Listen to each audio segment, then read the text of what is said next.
सुधांशु त्रिवेदी है, राजकुमार भाटी एक एक करके जवाब दे रहा है। एक सवाल आपसे, एक सवाल राजकुमार भाटी से। राजकुमार भाटी, गौशाला को दुर्गंध कहना गलती है समाजवादी पार्टी की, 5 सेकंड में जवाब। बहुत तेज हो रहा है, बहुत तेज हो रहा साल। हम गौपालक हैं, हम गाय की सेवा करते हैं। गौशाला में दुर्गंध नहीं है, गौशाला में जो भ्रष्टाचार है उसमें दुर्गंध। I am sorry Babu. Okay, Sudhanshu Trivedi, इत्र से, हाँ आप ही की बात आ रहा हूं, इत्र में इत्र वालों से खुशबू आ रही है और गौशाला वालों से बदबू आ रही है, क्यों? 5 सेकंड। बड़ा हरामी हो बेटा। रामचंद्र कह गए सिया से ऐसा कलयुग आएगा, गोपालक श्री यदुवर कुल में एक ऐसा कुल घालक आएगा जिसे बकरा कटने में खुशबू मिलेगी और गाय में बदबू पाएगा। कैसा लगा मेरा मजाक?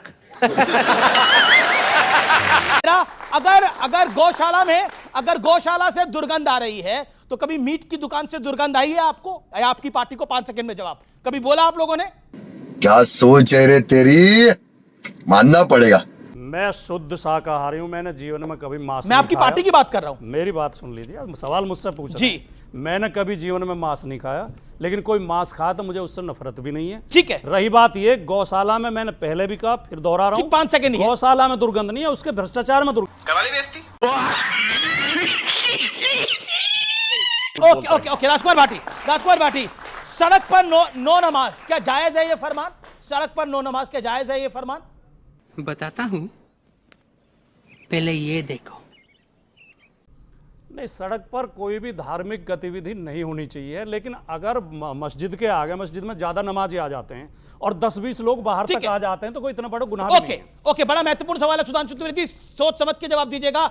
मोदी के हिंदुस्तान में, मोदी के देश में क्या इस देश का मुसलमान सुरक्षित है? नहीं।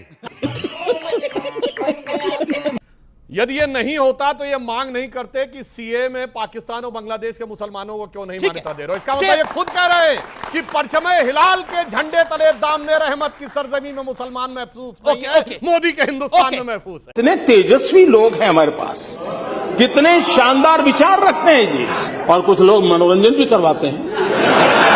मोदी के हिंदुस्तान में मुसलमान सुरक्षित है? राजकुमार भाटी, पहली बात तो हिंदुस्तान मोदी का नहीं है, सवाल है, 142 करोड़ सरकार है, इसलिए पूछ रहा हूं, मोदी की सरकार में मुसलमान सुरक्षित है? अब आए ना लाइन पे। मैं इस हिंदुस्तान पर गर्व है, यहाँ हर कोई सुरक्षित है जी। ये देश सेकुलर है, ये कितनी भी कोशिश करें इस देश का भाईचारा टूटेगा। ठीक है, अच्छा, ओके। अरे बड़े खतरनाक लोग हैं।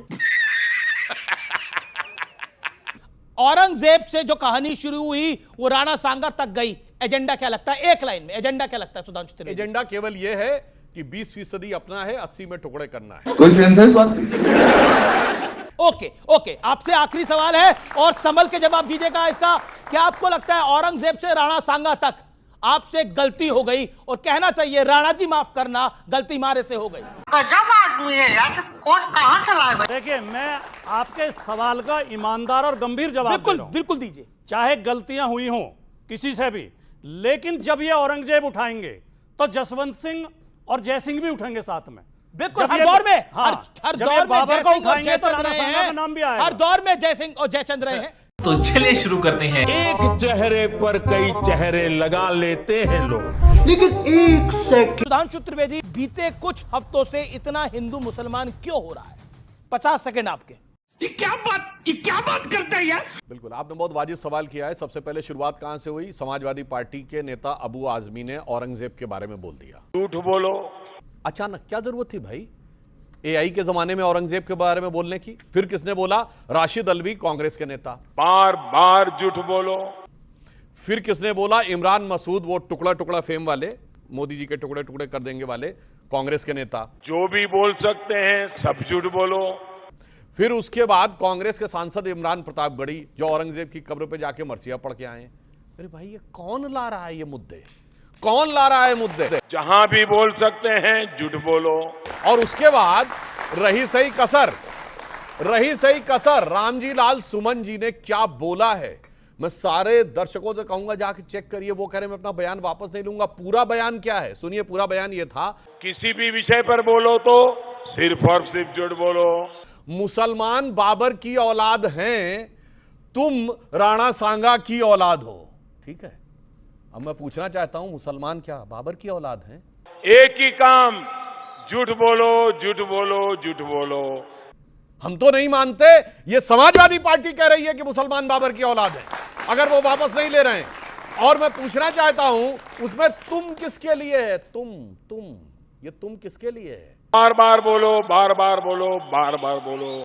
तुम हिंदुओं के लिए है? नहीं, उसमें तो काट छाट करके रखनी है ना, तो वहां पर तो एक रखना है। औरंगजेब से लेके बाबर तक कभी नहीं कहना है कि उसमें से कौन अशरफ था, कौन अजलफ था, कौन अरजल था, कौन शेख था, कौन सैयद था, कोई उसमें कोई बहना नहीं था, कोई अंसारी नहीं था, कोई गद्दी नहीं था, कोई घोसी नहीं था, मगर यहां पे आके लड़ाना है।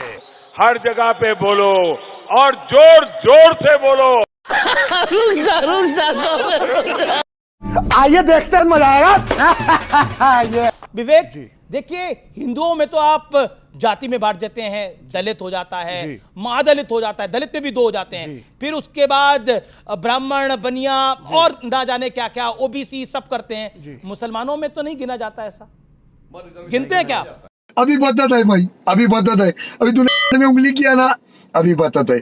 नहीं, देखिए मेरी बात सुनिए, अब ये मैटर्स को कॉम्प्लिकेट कर रहे हैं। अच्छा, सिंपलीफाई आप कर दीजिए। पहली चीज तो ये बाबरनामा पढ़ लें, 500 से 600 के वीडियो, या तो 560 या 590 पृष्ठ पे लिखा हुआ है कि राणा सांगा ने अपने एनवॉय को बाबर के पास भेजा था कि मिलकर के हम युद्ध करेंगे लोदी के खिलाफ। और भी मैं कई टेक्स्ट कोट कर सकता हूं, लेकिन राणा सांगा गद्दार नहीं कहे जा सकते। क्योंकि अगर आप एक राजा हो, आप अपने एलाइज बनाते हो। औरंगजेब की सेना के अंदर राजा जसवंत सिंह भी थे, राजा जय सिंह भी थे।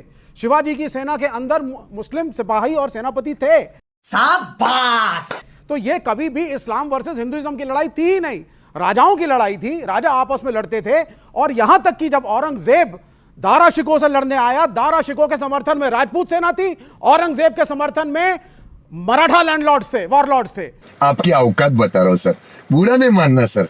यह है सच्चाई। नहीं, तो इसको कम्युनल रंग जब ये देते हैं, कम्युनल रंग जब आप देते हैं तो वो गलत है। आप औरंगजेब को गलत कहते हैं, कहिए, लेकिन उसके साथ वो सारे हिंदू राजा जो थे फिर उनको भी गलत कहिए।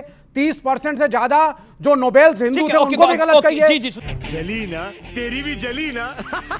और 80% से ज्यादा एडमिनिस्ट्रेटिव स्टाफ को भी गलत कहिए। जो तो प्रश्न पूछा जो हिंदू थे, जो बात डॉक्टर सुधांशु त्रिवेदी ने बोली, वही मेरा प्रश्न था आपसे कि मुसलमानों में आप एक पूरा एक मुश्त गिनते हैं और दूसरी तरफ आप डिवाइड करते हैं। तो सर इस्लाम में है ही नहीं जातिवाद। अरे बाप रे, ये तो धोती खोल रहा है। इस्लाम में कुरान के अंदर जातिवाद का वर्णन नहीं है। हमारे धर्म में 4 वर्ण, गीता में, वेदों, हर जगह पे हमारे यहाँ वर्ण हैं। ये कहेंगे बीच में ना बोल। वर्ण होता है, जाति नहीं होती। ये कहेंगे वर्ण होता है, जाति नहीं होती। लेकिन क्लियरली भगवत गीता में 4 वर्ण है। बीच में ना बोल। इस्लाम में जाति नहीं होती, हाँ, लिखित क्रिश्चियनिटी में भी जाति नहीं होती। समझ रहे हो? समझ रहे हो ना? नहीं होती। ठीक है ना? कोई भी पंडित मौलाना बन सकता है, कोई भी चर्च का फादर बन सकता है। हमारे यहाँ ये अधिकार सिर्फ एक जाति को है। हमारे यहाँ ये अधिकार सिर्फ एक जाति को है। हमारे यहाँ ये अधिकार सिर्फ एक जाति को है। तू समझा? हाँ। नहीं, तू समझा नहीं। एक पसंदा मुसलमान बताइए जो मुल्ला, मौलवी, मुफ्ती, मुकर्रम, हाजी, हाफिज बनाओ, बताइए। मैं बताता हूं, दर्जनों हमारे शेड्यूल कास्ट हैं।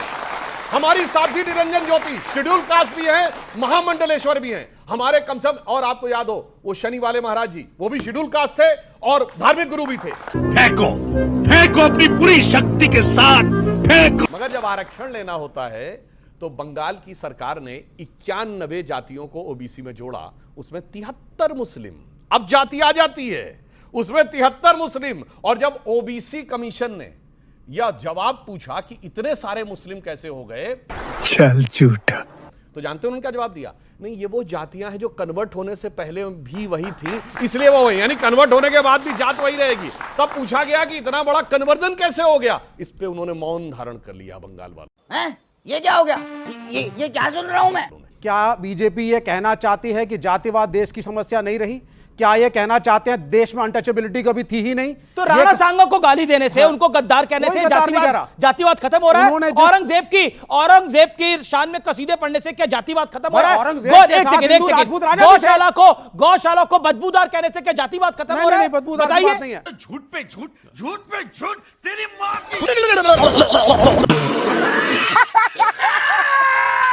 आप जब गाय कूड़ा खाती है सड़क पे, उसके लिए कोई नहीं गलत डिबेट है। गाय कूड़ा खाती है, क्यों गलत डिबेट है? उसके लिए प्लास्टिक बंद होना चाहिए और उसके लिए मुहिम चल रही है। 25 साल से ज्यादा एमसीडी में बीजेपी का शासन था। क्यों है गाय सड़क पे? दिल्ली के एमसीडी ले दिल्ली आया के अंदर कमाल की बात है। केरल में ओके गाय एक सड़क सेकेंड पे एक सेकेंड बस हवा निकल गई। एक सेकेंड, मैं आता हूं आपके पास राजकुमार भाटी।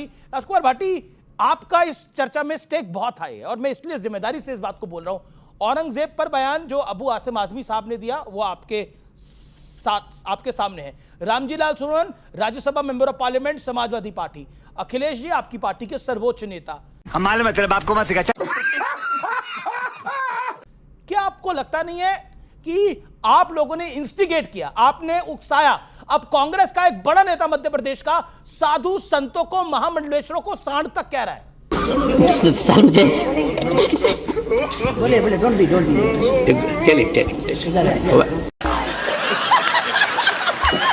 मतलब क्या बचता है बचाने को इसके बाद? अब एक तो सुधांशु त्रिवेदी जी ने रामजी लाल सुमन जी के बयान का जिक्र किया, कहा कि उन्होंने ये कहा कि सारे मुसलमान औरंगजेब की औलाद हैं। नहीं, बाबर की औलाद। उन्होंने कहा बाबर मुसलमान बाबर की औलाद। बाबर की औलाद हैं। बिल्कुल उलट कह रहे हैं। भारतीय जनता पार्टी के लोग ऐसा कह के प्रदर्शित करने की कोशिश करते हैं कि सारे मुसलमान मुगल हैं। आज तो इस बात का फैसला कर ही डालते हैं। और हम हमेशा खंडन करते रहे हैं, आपकी डिबेट में भी कई बार किया था कि सारे मुसलमान मुगल नहीं हैं। किस बीजेपी के नेता ने बोला? रामजी लाल सुमन ने जी सदन के अंदर यह बोला कि अगर मुसलमान बाबर की औलाद हैं, अगर कुछ छोड़ गए, आधा सच बोलना झूठ बोलने से भी ज्यादा खतरनाक होता है। देखा आपने लापरवाही का नतीजा है। वो कह रहे हैं अगर दिखाइए, मुसलमान दिखाइए। बाबर की औलाद हैं, देख लें आप। फिर आपने कहा कि तुम किसके लिए कहा? उन्होंने कहा फिर तुम किसकी औलाद हो? तुम कहा बीजेपी वालों के लिए। क्या बोला तूने? तुम कहा बीजेपी वालों के लिए। दोबारा बोल। तुम कहा बीजेपी वालों के लिए। बेकार है भैया, मैं तो टूट गया मैं तो अब। क्योंकि ये बीजेपी वाले ही तो कहते हैं। हम महापुरुष लेकिन बीजेपी वाले आपने उसमें जोड़ दिया हिंदू समाज के लिए कहा।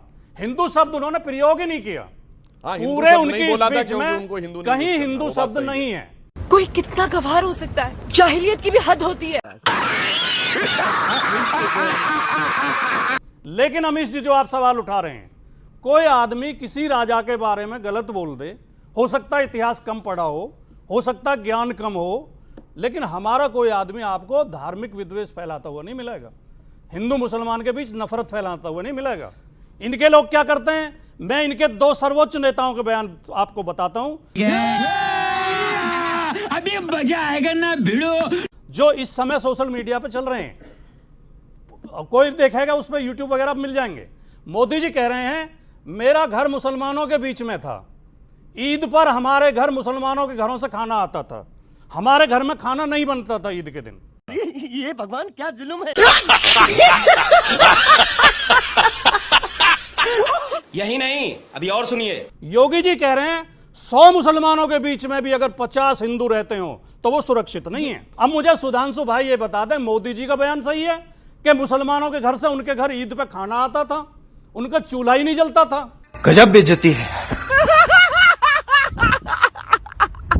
बहुत अच्छा इन्होंने सवाल किया, बहुत अच्छा सवाल किया, मैं बिल्कुल जवाब देता हूं। जब मोदी जी बच्चे थे तो तब तक मुसलमानों को इतना सर पे नहीं चढ़ाया था, और वो तब तक के नहीं था। जब मोदी जी मगरमच्छ पकड़ते थे तब मुसलमान डरे हुए रहते थे। एक सेंटेंस बोला और ये आपको क्यों देखने लगता है, मुझे समझ में नहीं आता है। आप दोनों वरिष्ठ हैं, मैं तो निवेदन कर रहा हूं। और आज के समय, क्योंकि तब ये देश सेकुलर नहीं था। कौन है ये पागल आदमी? ये 1976 के बाद से जब से देश सेकुलर हो गया है, उसके बाद से योगी जी की बात सही है, वरना मैं ईमानदारी से एक बात कहता हूं। यहाँ पे एक बात भूल गए, जब देश आजाद भी नहीं था, आजादी 2014 में मिली है। तो साला ये दुख का खत्म नहीं होता बे।